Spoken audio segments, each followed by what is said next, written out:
track rate's very, very overrated.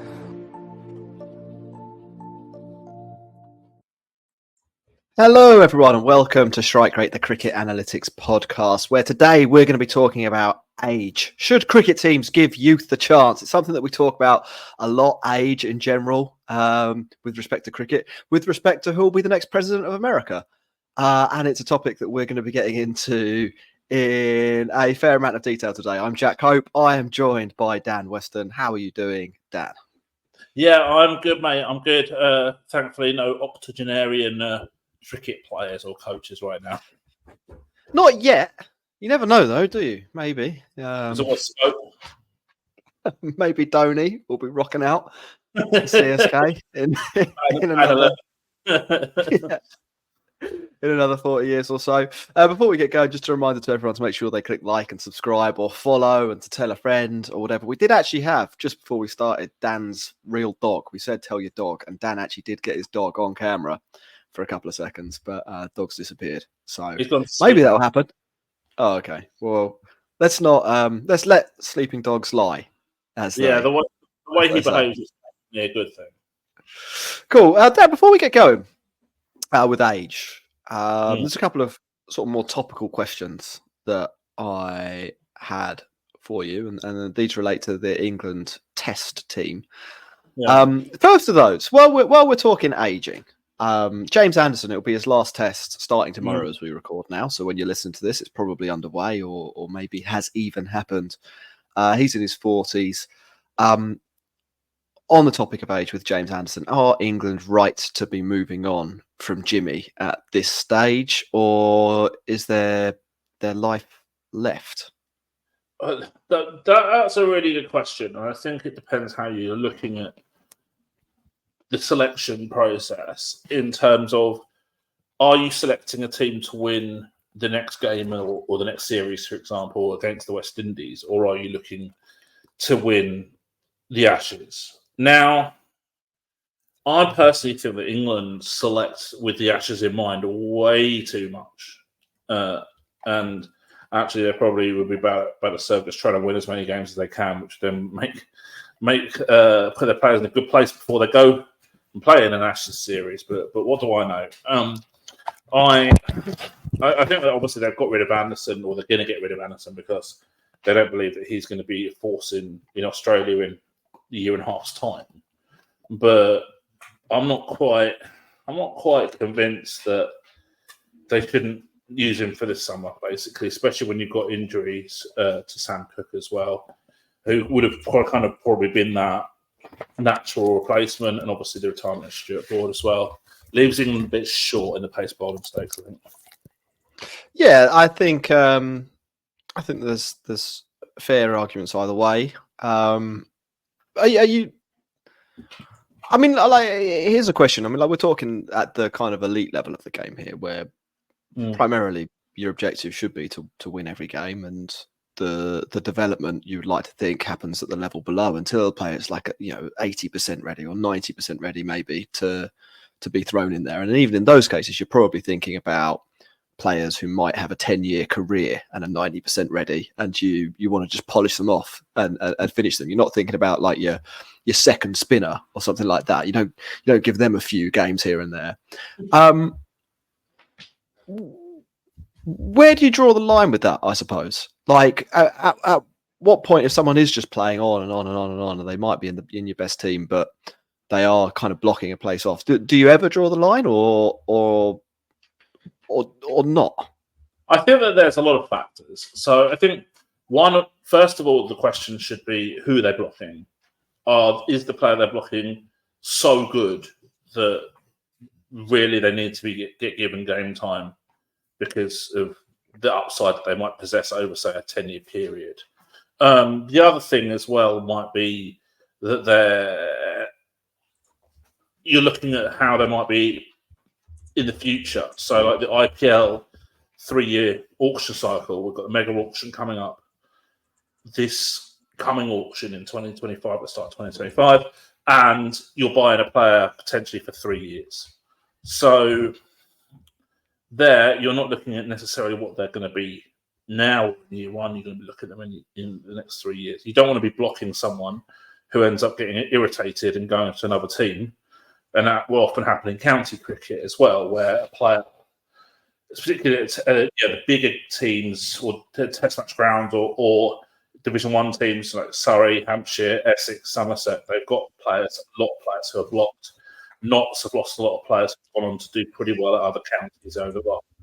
We were talking about Cristiano Ronaldo at Portugal. He's now kind of naming the time that he seems to be like that anyway, that he's deciding when he stops playing for Portugal. And I think we've seen that quite a lot of times in cricket as well. I mean, like David Warner recently, he seems to be having more last matches and send-offs than I think I've ever seen another player have. Now he decided he might want to play in the Champions Trophy next year. I mean, actually, maybe it might be best if they just say thanks for the memories, David, and we're going to pick Fraser McGurk instead now. Yeah, fair. I think. The other thing I wanted to ask you about on a topical note is England naming their Test match squad 2 days before the game kicking off. Did you have any thoughts on that? I certainly do. I think they just do. I think they do everything. I think what they do now is they look at what I would do and they do the complete opposite. Which is pretty mad. I mean, like 1 day early is a day too early. 2 days too early is insanity. I don't understand what benefit there is of naming a team 2 days early unless they think they're like really, really alpha and it's a show of strength, which is still really stupid. All I can tell you right now, I can tell listeners right now, is that as an analyst, if I know the other team's 11 2 days before a game, I'm absolutely delighted because it saves me a lot of work. It saves us a lot of prepping for players who won't play. It saves a lot of management discussion about players who won't play. Makes everyone's life much easier. Cool. So Dan, let's get to the topic of the show, which is basically, should cricket teams, and I think we're talking here more at a domestic level than necessarily international level. Should cricket teams give youth a chance? I'll just ask you that question, I think, to kick things off. I know you wrote a Substack about it. So as a little summary, what have you noticed and where do we stand? Yeah, I think this really stemmed from the scouting work that I was doing for the Blast in advance of the wildcard draft for the 100. So I'm with Birmingham Phoenix, and we had a kind of a scouting network, and I think it became pretty apparent that there wasn't really an abundance of young talent playing in this year's Blast. And that confused me because I know that there's some really good young players actually in English cricket. And it puzzled me as to why they're not getting opportunities ahead of, for the nicest will in the world, players who will never get a 100 contract in their whole career. You could put, you're pretty certain that they'll never ever get a contract. But they're still playing. And they're not going to get any better. But there's young players, and they're blocked. And a lot of them have had to go out on loan. And then there's another layer of players in the twos who I think are good enough. And I wrote that in the Substack, a list of a squad of 25 who don't really get any game time this year, who probably should play a lot more. And it led me down this kind of rabbit hole to thinking, okay, well, which teams do give young players opportunities? Which teams don't? Why don't they? And actually, why should they give young players more opportunities? What benefits does it derive? Which are considerable. And I know all this anyway, but it was really interesting to kind of quantify a lot of the stuff and to kind of firm up my thinking in a numerical sense. Well, let's start with a little bit of a devil's advocate question then. Why should they play young players? Like, what's in it for them? If they've got a guy who might not get a 100 contract, but they're 30, they scored some runs before, there's a decent whack of money that's gone in into their salary. They probably play in different formats as well. They're one of the club pros. What is in it for Glamorgan County Cricket Club to promote a youth player who they don't know will outperform the occupier of the spot, to maybe put someone's nose out of joint and to maybe get less production than they would have out of the 30-year-old? Well, personally, I don't think that. I think there's a lot of examples where the teams pick the 30-year-old and it's a line call at best. They're not going to get a expected performance output increase by playing the 30-year-old, and certainly not a noticeable one. You talked about Glamorgan. To the best of my knowledge, I'm pretty sure this is right. The last England player that they produced was Simon Jones, and that was over 20 years ago. So a lot of counties will tell you different things in terms of their objectives. So some counties will want to win. On-pitch performance is massive. Other teams have a real focus towards developing players for England. And some counties say that they want to do both, which is quite difficult. A lot of mutually exclusive things going on there. Some counties have bad results and don't produce any players either. So that's probably not a good thing, and a few questions probably need to be asked of them. Why would you play a young player? Okay, one, young players are cheap.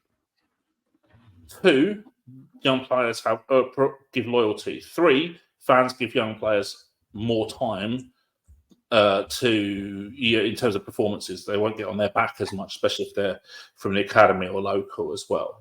And four, you're potentially producing a 10-year plus player for your team who's better than the player whose chance you're taking away from them, or has the scope to be considerably better.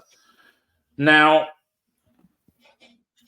if you're looking at it compared to football, you can sell a young player for a lot of money as an asset, 18, 19, 20-year-olds regularly go for like 40 million euros or something like that as a transfer fee, earning huge money. They've played 50 games or more by that point a lot of the time. Cricketers pretty much never do that. I'm trying to think of like some of the players in county cricket who have played a lot compared to some of the players of their age who are pretty young. Probably think of guys like Will Smead, Jordan Cox, players who those players have played a lot for their age of about 22, 23-ish kind of thing. But on the whole, they're still breaking through. And you might have a 22-year-old on a county staff who actually hasn't really played that much at all, a handful of games. And the county might have put 6 years investment in them from an academy, rookie contract, first pro contracts and stuff. Probably costs in excess of 100 grand plus in terms of that investment. You've got to work out whether that player is good enough, because otherwise they're just going to get released. So for me, like I want young players to come in and do well. I think that they've got more, from my perspective, working with them as well. They're more open to the analytics side of things and to discuss improvements from that side of things too. And they're not kind of, I don't know the right word. They're not beaten by the grind basically over like a 10-year period that a 30-year-old would be, and they're more open to improvements and discussions basically as well. So they're more malleable into the player that you want them to become. Just to go on to like sort of what the age, the ideal age of bringing a young player into a team might be, and I suspect here that the answer is probably quite different depending on whether they're a batter or a bowler. Now, I think in general you can describe bowling as more of a physical activity and batting as primarily a skills oriented and a technique oriented aspect of cricket. With that in mind, like what age are we looking at when players should break through? Because I think you could probably make a fair argument that at 20, and this is looking at cricket and other sports as well, but from the batting point of view, you probably not reached the level of skill and I'm saying here the average 20-year-old, the average that you've not reached the level of skill required to hold down that first team spot. Maybe at 21, maybe at 22, maybe at 23. What's your thought on that? Yeah, I think a lot of young players are the two players I mentioned earlier, Smeedy and Jordan Cox, definitely good enough to hold down a first team spot. There's plenty of others as well. But I think it's difficult to nail down a first team spot when you don't get an opportunity as well. And that's a major issue. For example, like in county cricket as well, the amount of players who are, say, when I would say past peak age, I'm probably looking at maybe 32, 33 onwards, and getting 3-year deals on big money is insane. And personally, I think that's a really bad strategy for county cricket. And you could look to either cull those guys or give them short contracts or give them less money and play young players instead who are going to get better whilst that veteran's going to get worse. And so for me, I think realistically, if a player hasn't broken through at least into playing, maybe into like a 16 or something like that on a very regular basis in terms of like that sort of first team squad, then they might want to look at a move. I think that's a pretty smart way of looking at it. And sometimes players might have to take one step down to go 2 steps up. If you're a test match ground team or a Division 1 team, you might have to say, okay, well, I'm going to move to, I don't know, a Northants or a Derby or a Leicester or something like that in order to play game in, game out for 2 years. And then you might get your move back to another team and you're going to be going straight into the team which will be established. So, and probably on a lot more money as well. So there's a player really needs to start working out their options by the time they're 21, 22 at the latest, and being realistic about which players at that current club are standing in their way.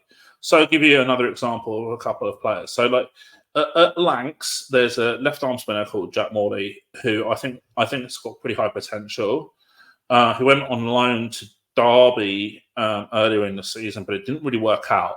Now, he's at that age now where I think that he really needs to make a big decision about his future career, because when he's got Tom Hartley, they're both left-arm spinners, you've got Tom Hartley ahead of him in pecking order, and you've also got Nathan Lyon as an off spinner coming in as an overseas.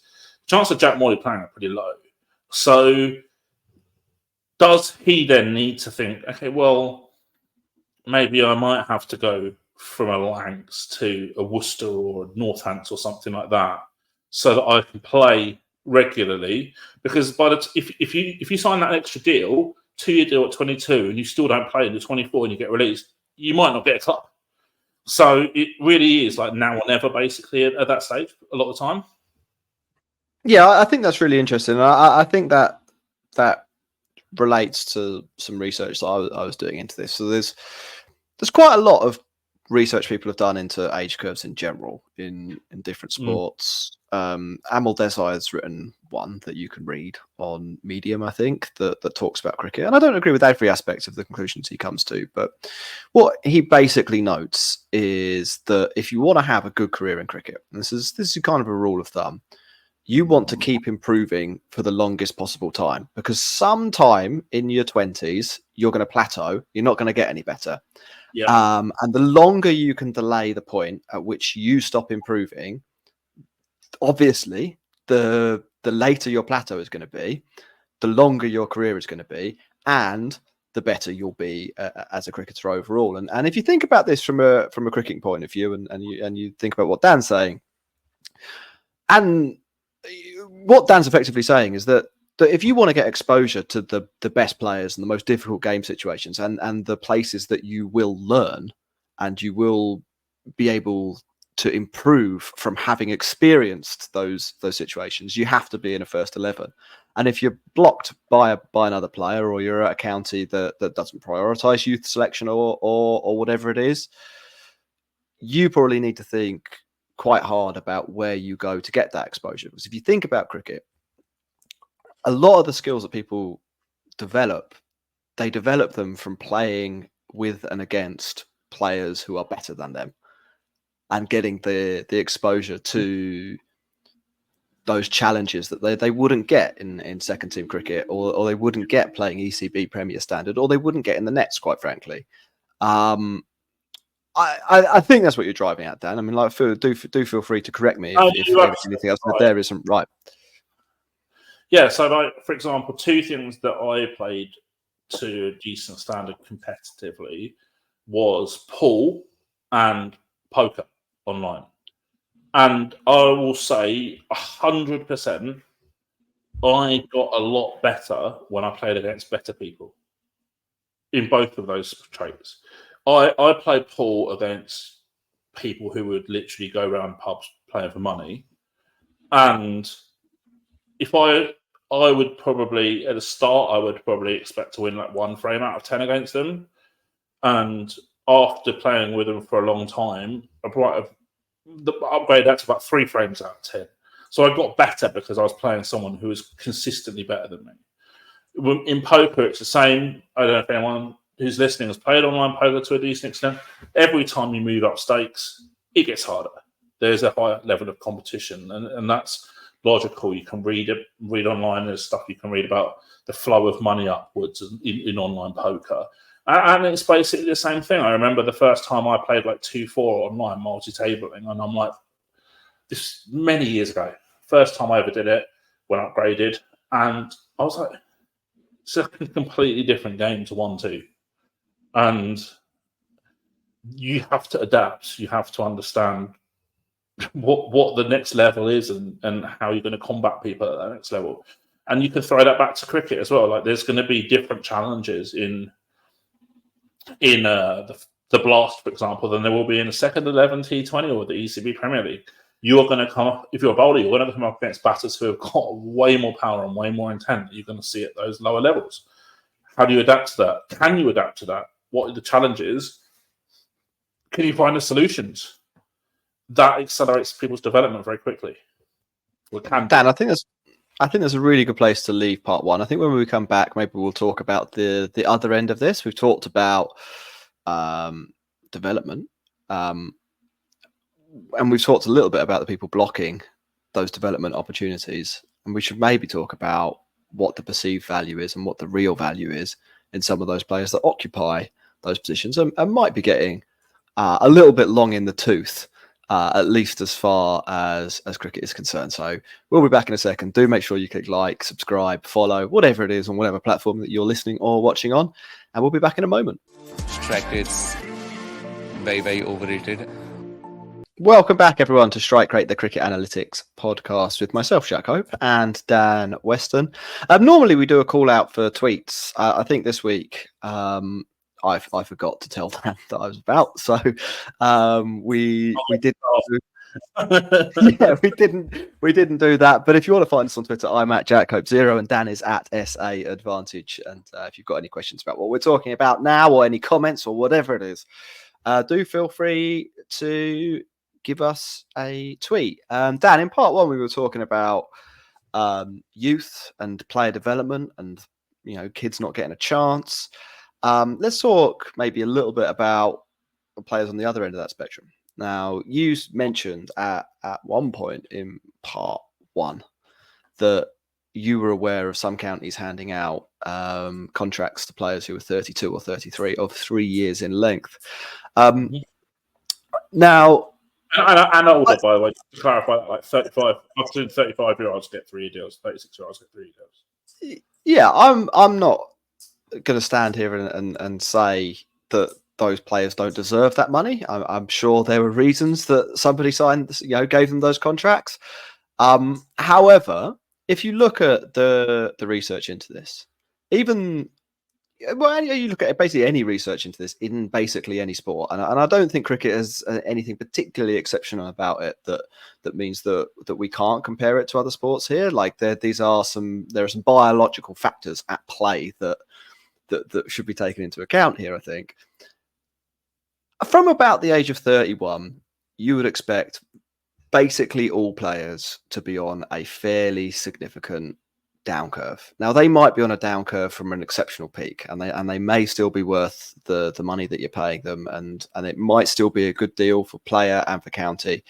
And not every player is the same. Some players age slower. Some players develop a new skill and may even get better. But as a general rule, if you were going to use just age as a factor, 31 is about the age at which you should be thinking twice about whether you're giving out a load of bunts to a player, or whether this player is worth, like a long-term investment in, with a place in your squad.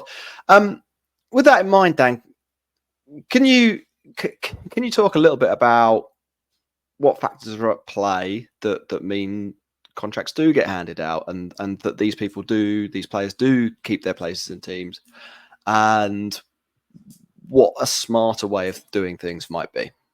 Yeah, 100%. So I think first of all, there's a real, and this is not just in county cricket, this is probably worldwide in T20 leagues, whatever. There is this tendency to judge a player on either what they are currently or what they were at their peak, not what they're likely to become over the duration of their contract. So if you've got a 35-year-old, you give him a 3-year deal. Now you're judging him a lot of the time, or whoever the decision maker is, DOC or head coach or something like that, is going to be judging that player on what they were like when they were 30, not what they're like when they're 35, 36, 37, 38. And that's a fundamental mistake, because you've got to look at it from a predictive sense rather than a historical sense. You can use historical data to inform predictive thoughts, but that's going to show the decline of that player as a general rule, as you said, Jack. Now, there's a few ways that players decline. As you said earlier, it's not linear by far, and there's certainly reasons as to why certain players decline slower than others. For example, batters who are supremely good at running between the wickets. I'm thinking probably people like Virat Kohli or Faf du Plessis. So guys who are extremely physically fit are going to decline slower than a guy who's a little bit on the porty side. And from a batting perspective, and pace bowling wise, you have got to have such a high peak to decline from to be playing at a really high level by the time you're 34, 35. Yeah, I think it's really interesting to consider age curves, and in people's minds, they can close their minds and they can imagine an X and a Y grid line or chart. And then if you starts from, 12 or something like that, you've got the extremely steep increase. So every year, 13, 14, 15, 16, 17, 18, 19, probably through to about 20. There's big increases year on year as people get physically stronger. They're exposed to players with higher skills. If they're able to survive the academy system, then every year they're exposed to better players and a harder environment, and they'll stick around improving their skills. And they'll then, as we were saying in part one, from 20 through to maybe around 25, you'd expect there to be incremental improvements. If the player is not going to make it, you'd expect there to be fewer incremental improvements, or maybe they even start the decline at 20. With a peak, let's say about 27, 29. It's maybe not best here, I think, Dan, to consider it as a peak. I think you probably want to think of it as a plateau. So somewhere from 25, it's relatively flat, and players will, 1 year they'll average 5 more, and the next year they'll average 5 less, and then the next year they'll average 10 more. It's that kind of, they'll yo-yo around some kind of. And second season syndrome is a thing, by the way, as well. That's something I've looked at a lot. In the let's say a player has their first breakthrough season at 21. A lot of the time they struggle at 22, and then work their way through that drop off. And that's logical as well, because opposition analysts and players are starting to understand how they play a bit more, and then more focus goes into working them out. Yeah, and that really touches upon kind of fascinating dynamic of cricket, and it's kind of one of the places I was going to go with this, in that you're kind of looking at a macro scale, cricket is an arms race between batting and bowling, and you see this all the time. Like bowlers as a collective will like develop a new skill, the wobble ball or something like that. Then batters over a couple of years they'll figure out how they can stick around against the wobble ball. Maybe they bat a little bit further out their crease. Maybe they play the ball a little bit later. Maybe they're a bit more aggressive earlier in their innings to flatten the seam. You know, whatever it is, like that arms race will continue ad infinitum. You also get that on a micro level, and I think this is where. And I was talking about that age curve and where it starts to go down at 31. I was wondering here whether this is, in addition to your point about running between the wicket, where you see maybe a difference between Virat Kohli, Faf du Plessis, Joe Root in Test cricket, and the average player in that arms race where batters and bowlers are trying to figure each other out, and each individual batter is trying to be figured out by each individual bowler. The best players, they're the ones that are able to adapt, and they're the ones that are able to add new skills. I'm thinking Virat and his slog sweep that everyone was so in love with at the IPL, and rightly in love with, because it transformed him as a player. Or, I don't know, maybe some of Joe Root's more recent innovations in Test cricket. Some of them haven't gone so well, but there are other aspects of his game, like he reverse sweeps probably better now, and sweeps probably better now than he ever did in his career, and that keeps him relevant. And I wonder whether there's anything from an analytical point of view that gives us any indication about who those players with longevity might be, and what we can be looking for. Yeah, so the work that I've done is not exhaustive, but I would say that non-boundary strike rate, which is essentially running between the wickets in terms of singles and converting ones into twos, and in very rare cases converting twos into threes, is a really good predictor of players' decline as they get older, from a batting perspective. So a lot of batters, as they get towards their mid-30s, their non-boundary strike rate will drop off about 10 non-boundary runs per 100 balls, non-boundary balls, from their peak stroke plateau age. That's a known dynamic that a lot of people affects a lot of players, a lot of batters. If you can restrict that to one or two drop off, or even keep it constant because you're supremely fit, then the decline will be so much slower, because as we've seen with someone like a Rohit Sharma, for example, the boundaries still flow. The boundaries don't tend to drop off that much. It's the non-boundary runs that do. And I think he's a really good example of that drop off, but he still can hit boundaries, which then can still give him the ability to play high strike rate, high impact innings. But there are also times where maybe he's a bit more prone to chewing up balls early in his innings and getting out at a low strike rate, because he's not rotated in strike as well as he did at his peak. I think that it's another thing that really resonates with the things you see in other sports. Now, baseball's always going to be the gold standard for looking at this. And in baseball, you see a similar thing. About the age of 31, there's a fairly substantial decline in the output of players, to the extent that the general rule of thumb in baseball is that every year a player plays after 30, you should expect them to be half a win less useful over the course of the season. Now, primarily in baseball, that's the early decline is down to their ability to field and their ability to run around the bases. They get slower. They get out more because of that, and they get to fewer balls in the outfield. When you look at the batting side, and this actually really resonates with what you're saying in cricket, the swing speed declines. So at about 31, you see a decline, and it's quite a steep decline in the speed that a batter swings. But for the players that we've got data on, and there's this amazing data resource called StatsCast in baseball, and you can literally go and play around with it and find this sort of thing. You don't see a huge decrease in how hard players are hitting the ball. So even though they're not swinging as hard, they're lining the ball up pretty well when they're age 32 and age 33 and age 34 and age 35, which resonates with what you're saying from a boundary perspective. Then at around age 35, you start to see pretty steep declines in how hard they're hitting the ball, as I guess people's muscles finally wear out, and that decline in swing speed really starts to hurt batters on an individual basis. And I think this goes back to one of the points I made really much earlier in the podcast. These things are kind of unavoidable, and often when you bring age up, it's in relation to players that people have got a big emotional attachment to, and pointing out that the player who was great at 29 is now 34, can't run.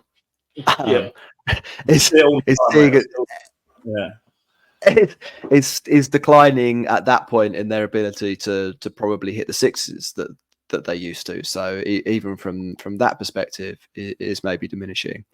People will be angry that you point that out, but it doesn't mean it's not true, does it? Yeah, and also a player can play well and still be in decline, because if you look at a bell curve of predicted outcomes for that innings that they or that match that they might play in, there is some percentage chance that they're still going to play like a match-winning performance. However, that percentage chance is a fair bit lower than when they were at their best. I think it tied up in that as well, and we're probably approaching the end of the episode. There's a couple of things I wanted to touch on, but one of them was that within white ball cricket, especially, I think we're so close to the beginning, and maybe not white ball cricket, maybe T20 cricket. Let's be really specific here. T20 cricket. We're so close to the beginning of T20 cricket that we're only really just working out what good is and what attainable is from a good perspective. And I think this specifically relates to batting here and the kind of overall strike rates. So I think at this point in time, with some 32 and 33 and 34-year-olds, they are kind of still worth a punt if you think they've got the capacity to adapt, to innovate, to improve, to change their game, and to play a more optimal brand of cricket, because the game as a whole is so far from where it's probably going to end up that you can, just by playing the game, just by knowing the rules better, basically, have an edge over your opponents. Yeah, no, I agree with that, and I think it's really important to make the point that not at any stage am I saying, or we're saying, that old players are bad, they should be thrown on a retirement scrap heap, etc. But it's very rare for an old player to be both still playing at a high level and be cost effective at that point in time. And if you're looking at both things needing to be true to make a purchase of a player or recruiting a player good value, you're not that there's not many cases where that really manifests itself. Older players on a per ball basis, cost per ball basis, are markedly more expensive than younger players. I've written about that in Substacks before. I think we've actually done a pod on that as well, Jack. And so paying big bucks for a declining player doesn't make a lot of sense. Now, if you can get an older player at cost-effective prices, by all means, but that doesn't really exist. That opportunity, in my experience, doesn't really exist in professional cricket. Last thing I wanted to address, Dan, is the concept of the survivor bias. Now, if you look into what age is peak in cricket, and just sort of do a random Google search, you'll see quite a number of articles written by people who have kind of just sorted Test match batting averages by age and have come to the conclusion that 31 to 33 is the best age to be, or is the peak age for batting in Test match cricket. This might be a little bit off the top of your head, but can you explain why that idea is false and why that's just an example of the survivor bias? Yeah, so it's very similar actually to in the IPL. There's with pace bowlers, the expected level of a 35 or 36-year-old pacer in the IPL is actually often better than the average 32 or 33-year-old in the IPL, 34-year-old. Reason being because of the survivorship of the fact that the guys who are 35 and 36 who are still playing at a high level have such a high peak to decline from that they haven't been racked off by their teams. Whereas a lot of players will get racked off between that sort of 32 and 35 age, and that's basically along those lines, right? Yeah, that's absolutely it. If you want to have a look at Test match careers, and I'll go through this whole thing. 85% of people who play a Test match will not have a 10-year career. 75% of players who play a Test match will have a career shorter than 5 years. And basically that means that the players that do play into their 30s are really, really good players who have tended to improve for a lot longer, which means that their kind of plateau, their peak starts later, which means it goes into their 30s rather than going into their kind of late 20s like a less good player will be. Like a less good player will achieve, which means that the only players playing in Test match cricket are the players that probably, not the only, but the vast majority of players and games played by players in that 31 to 33-year-old bracket in Test match cricket will be players that played first when they were 25 years old and are still playing 8 years later. Yeah. It's Joe Root. It's Virat Kohli. It's not like, I don't know, Sam Robson or something like that. Sam Robson got picked at 25. He didn't succeed. He never got picked again. We don't see Sam Robson playing Test cricket when he's 31 and 33 because he, wasn't good enough when he was at his peak. That's how you end up in the team at 33. What that also means is that you have a bias down for players that are younger and are in their peak years because there are more players that are tried at 25 through to 30 who fail, who aren't good enough. It's literally only the guys who are good enough that get that chance later in their career. On that note, one last question I have for you, and you might not have the answer to this. Do you know sort of roughly how long the average professional cricket career is? And I'm not saying for players who make it. I'm just saying like how long someone who is paid to play cricket at 20. Yeah, what's the average? Way shorter than what most people think. Like, I 5 years or something like that wouldn't surprise me. Yeah, I haven't got it either. I was wondering if it was something that you did have. I've looked it up in other sports, and it like generally, unless there's like miles lower down, you can go. So in professional football in England, for example, if you're binned off by Arsenal, there isn't. Yeah, if you're binned off by Arsenal, you can go and play for AFC Wimbledon and probably still have a career till you're 30. If you are or something like that. yeah, exactly. In cricket, like if you don't make it at 23, you go and get a job. Like that's what happens. So I'd have thought it's really, really short. I know for baseball, for example, once you get to the major league level, your life expectancy is about 3 years, and that's it. And I think people's perception would be that it's actually a lot longer than that, but it isn't. Once you don't make it, that's it. It's all over. No, for sure. No, it makes complete sense. I think cricket's probably to say once you get there'll be certain counties out there right now, and anyone who's interested can do their own research on this. There are counties right now that if you get released by that county, the percentage chance that you're gonna have to go and get a job is like 90% plus. Like you just don't know if you get released by a handful of specific counties. Good luck with your professional career. Yeah, Dan, I think that probably brings this episode to a close. Is there any closing remarks from you? Yeah, I do have a couple of things. I think we're talking about why we talked a bit earlier about why teams pay old players a lot of money on long contracts, and I think also there is that kind of emotional bias relationship towards that as well. So that's something that I think a lot of teams have to deal with. That they don't want to release or pay less or give a short contract to someone who's been at the club for 10 years or whatever and perceive loyalty and all that.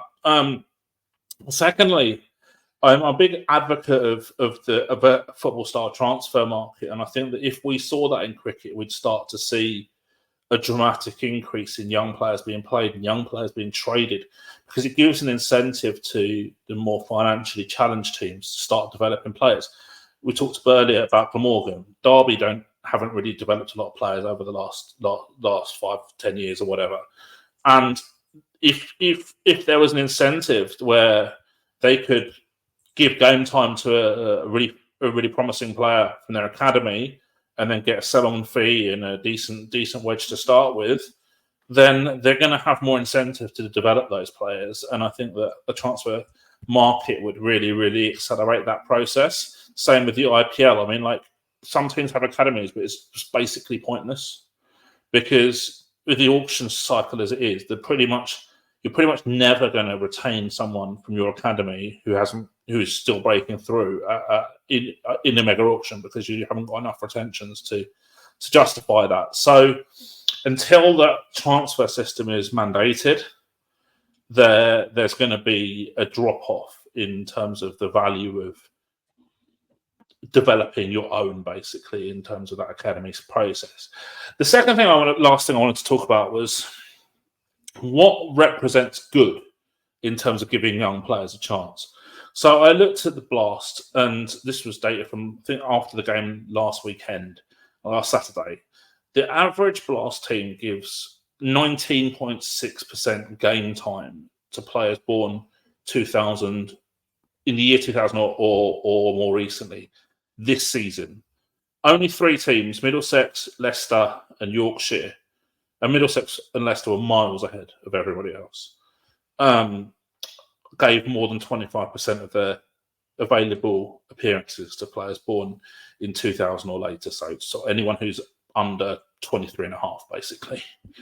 4 counties had below 10% appearances for players in that age bracket, which shows you that they're not really giving young players much of an opportunity this summer. Now, what I wanted to do is then compare that to a league where playing at least one young player in your team is mandated, which is the PSL with the emerging player rule. So actually, the PSL recently over the winter, just over 23% of appearances were made by players in the same age range. So you're looking at 3.5% more, plus the tournament happened 6 months before as well. So you could say that you could even throw in the second half of 1999 born players to be the equivalent as well, which would raise that percentage even further. It's also worth mentioning that the Multan's percentage was quite low, but Ishanullah would have played every game if he was fit, and that would have brought their percentage up, and that would have brought the percentage up to about 25% for the league, so considerably bigger than the Blast, with that mandated rule of an emerging player. Only Karachi Kings really didn't bother with young players, and I think that their results over the last few years illustrate that perhaps their think tank might need a little bit of an adjustment. But 3 of the teams, Islamabad 28%, Lahore 28%, Peshawar 32%, actually gave way more game time to players born 2000 or greater than the vast majority of county cricket teams. So the PSL is giving more opportunities to young players than the Blast currently is. Cool. I think that's a really good way to end it. Some really interesting insight into global cricket there, Dan. Anything that you want to tell people about, or any final messages to the listeners?